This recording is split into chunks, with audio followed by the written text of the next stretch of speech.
Bismillahirrahmanirrahim. Assalamualaikum warahmatullahi wabarakatuh. Innal hamdalillah nahmaduhu wa nasta'inuhu wa nastaghfiruh wa na'udzu billahi min shururi anfusina wa min sayyiati a'malina may yahdihillahu fala mudhillalah wa may yudlilhu fala hadiyalah. Asyhadu an la ilaha illallah wahdahu la syarikalah wa asyhadu anna Muhammadan abduhu wa rasuluhu la nabiyya ba'dah. Allahumma shalli ala Muhammad wa ala alihi wa sahbihi wa barik wa sallim ajma'in, amma ba'd. Pertama-tama dan paling utama, marilah kita bersyukur kepada Allah Subhanahu wa taala karena pada hari ini kita telah sama-sama selesai melaksanakan salat zuhur secara berjamaah. Mudah-mudahan kita selalu diberikan keberkahan oleh Allah Subhanahu wa taala, diberikan kesehatan oleh Allah Subhanahu wa taala, karena pada saat yang sama, detik yang sama, banyak sekali saudara-saudara kita yang memimpikan posisinya seperti kita ini juga dalam keadaan sehat walafiat. Tidak usah jauh-jauh, di samping kita banyak sekali saudara-saudara kita yang sedang terbaring lemah di rumah sakit, mendambakan nikmatnya sholat berjamaah di sini, mendambakan nikmatnya bisa duduk tanpa bantuan oksigen. Kalau sekarang kita menghirup oksigen, tarik, keluar, gratis, tidak berbayar satu apapun. Tapi kalau seandainya pasien terus umum sesak nafas dikasih oksigen, bayar. Maka daripada itu kita bersyukur kepada Allah, kita diberikan kesehatan oleh Allah Subhanahu wa taala. Kemudian salawat dan salam tentunya kita hadirkan, kita haturkan kepada junjungan kita Nabi Muhammad sallallahu alaihi wasallam, Nabi akhirul zaman, Nabi yang membawa kita dalam keadaan nikmatnya iman dan Islam. Dan kita berdoa bersama semoga di hari nanti, di hari perhitungan, di hari pembalasan, kita termasuk umat yang mendapatkan syafaat dari Rasulullah sallallahu alaihi wasallam, dan kita semua yang ada di sini dan seluruh saudara-saudara kita seiman itu masuk ke dalam surga dari Allah Subhanahu wa taala. Amin ya rabbal alamin. Pada hari ini kita akan membahas tentang sesuatu yang mungkin terlewat atau sering kita abaikan, yaitu tentang makna rezeki yang sesungguhnya. Karena banyak dari kita itu menyangka yang namanya rezeki itu adalah harta atau uang atau barang-barang mewah.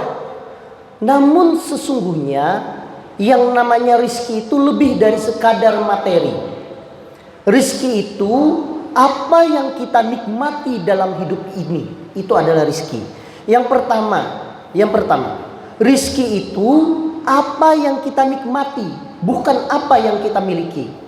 Mungkin di sini ada yang gajinya itu bisa sampai puluhan juta. Mungkin di sini ada yang gajinya itu 100 juta lebih. Ada juga yang gajinya itu di bawah 10 juta. Tapi belum tentu yang gajinya 100 juta atau 10 juta itu rizkinya lebih baik dari gajinya yang kurang dari 10 juta. Mungkin dia bisa membeli barang mewah, dia bisa membeli makanan yang mewah, tetapi apakah dia bisa membeli nikmatnya makanan yang dia makan tersebut?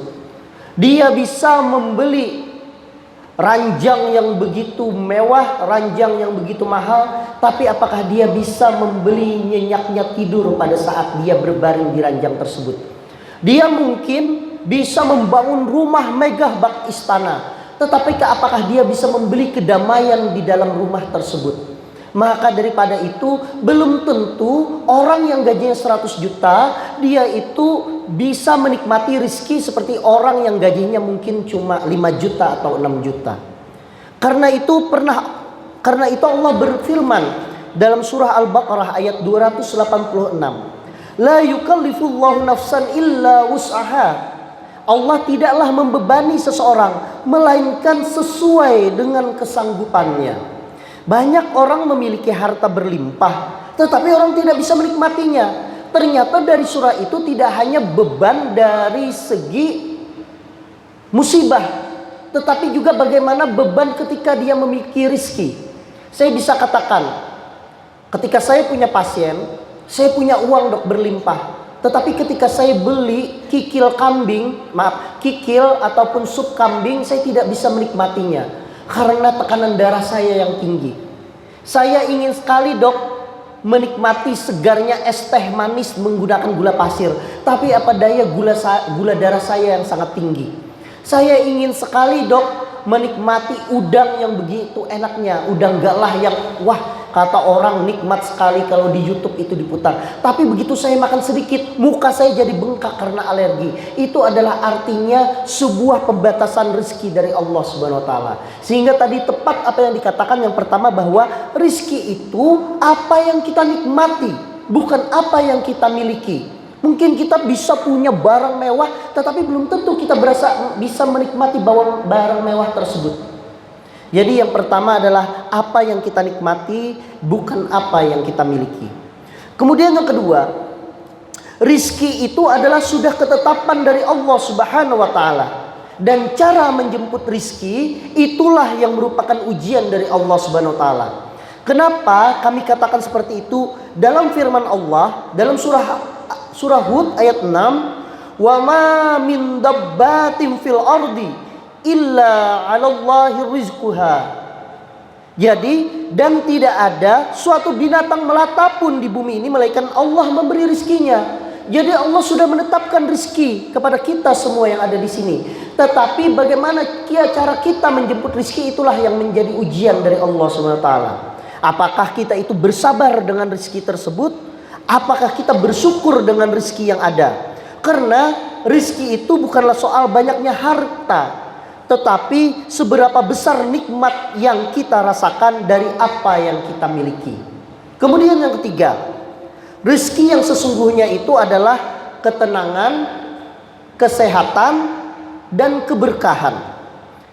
Rasulullah SAW dalam hadis riwayat Muslim mengatakan bahwa harta yang sebenar-benarnya milik kita itu hanyalah 3. Yang pertama adalah apa yang kita makan sampai itu habis.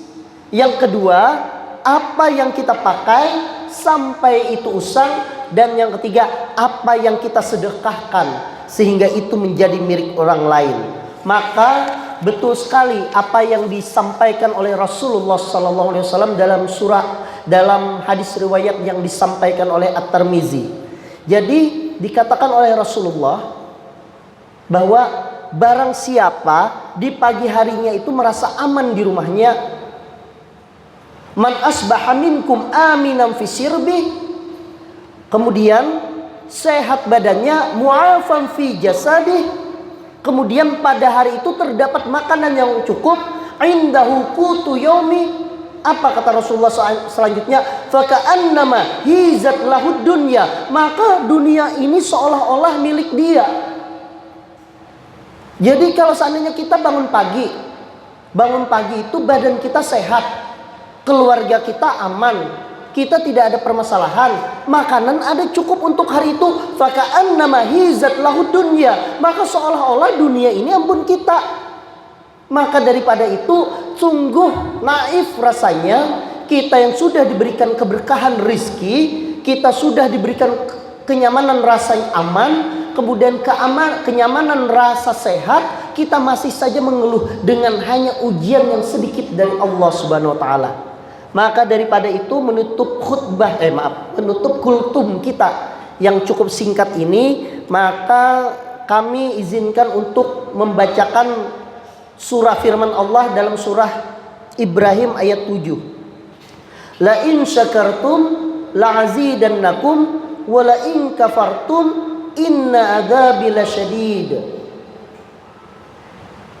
Sesungguhnya jika kamu bersyukur, maka pasti akan kami tambah nikmatmu tersebut.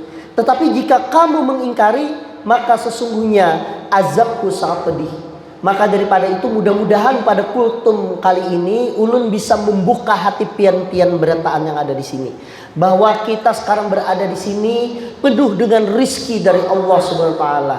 Kita jangan memandang tinggi ke atas. Kita memandang orang gajinya 100 juta, kita memandang dia naik Pajero, tapi ternyata begitu dia turun dari Pajero, lututnya terkena radang sendi atau osteoartritis. Dia mau jalan ke rumah sakit aja sakitnya minta ampun. Kita naik pakai motor bebek, tetapi kita masih bisa lari 5 keliling lapangan. Itu rizki yang luar biasa yang diberikan oleh Allah SWT.